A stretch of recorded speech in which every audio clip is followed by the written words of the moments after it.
नागेन्द्रहाराय त्रिलोचनाय भस्माङ्गरागाय महेश्वराय नित्याय शुद्धाय दिगम्बराय तस्मै नकाराय नमः शिवाय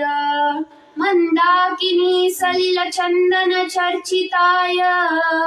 नन्दीश्वर प्रमथनाथ महेश्वराय मन्दार पुष्प बहुपुष्प सुपूजिताय तस्मै मकाराय नमः शिवाय शिवाय गौरी वदनाब्जबाल सूर्याय दक्षाध्वरनाशकाय श्रीनीलकण्ठाय वृषभध्वजाय तस्मै शिकाराय नमः शिवाय वसिष्ठकुम्भोद्भव गौतमार्य मुनीन्द्रदेवाचितशेखराय चन्द्रार्कवैश्वानरलोचनाय तस्मै वकाराय नमः शिवाय यज्ञस्वरूपाय जटाधराय पिनाकहस्ताय सनातनाय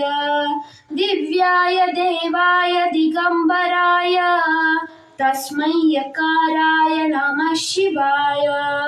पञ्चाक्षरमिदं पुण्यं यत्पठेत् शिवसन्निधौ शिवलोकम् अपाप्नोति शिवेन सह मोदते इति श्रीमदाद्यशङ्कराचार्यकृत